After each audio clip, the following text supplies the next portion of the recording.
కరీంనగర్లోని Ramnagar telephone quarters road Brilliant school వద్ద 13, 45, 46, 62 డివిజన్లకు సంబంధించిన కాంగ్రెస్ పార్టీ కార్పొరేటర్ అభ్యర్థులకు మద్దతుగా నిర్వహించిన కార్నర్ మీటింగ్లో ఐటీ పరిశ్రమల శాఖ మంత్రి దుద్దిల శ్రీధర్ బాబు, వరంగల్ వెస్ట్ ఎమ్మెల్యే నాయని రాజేందర్ రెడ్డితో కలిసి కరీంనగర్ అసెంబ్లీ ఇన్ఛార్జ్ వెల్చాల రాజేందర్ రావు పాల్గొన్నారు.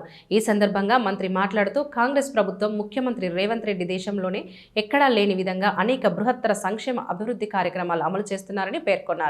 కరీంనగర్ అభివృద్ధి కాంగ్రెస్ ప్రభుత్వంతోనే సాధ్యమవుతుందని పేర్కొన్నారు. మంత్రి శ్రీధర్ బాబుతో పాటు తాను కాంగ్రెస్ నాయకులం కలిసి కరీంనగర్లో సమస్యల పరిష్కారానికి కృషి చేస్తామని తెలిపారు.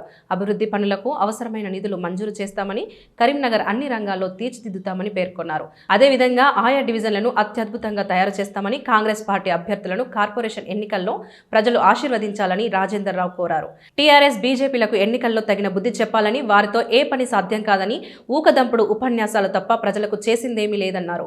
కాంగ్రెస్ ప్రభుత్వం అధికారంలో ఉంది గనక ఏ పనైనా మేం చేసి పెడతామని పేర్కొన్నారు.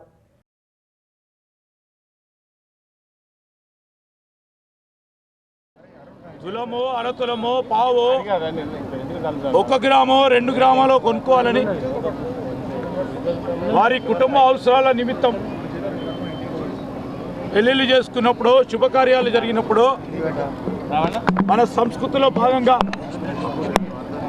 ఈరోజు వారు ఆలోచన చేస్తే కొనుక్కునే పరిస్థితిని మీరు ఏ విధంగా అందుబాటులో లేకుండా చేయటం జరిగిందో ప్రజలు చూపెడతారు. దీని విషయంలో కేంద్ర ప్రభుత్వం జవాబు చెప్పాలి. 2 సంవత్సరాలు అయింది.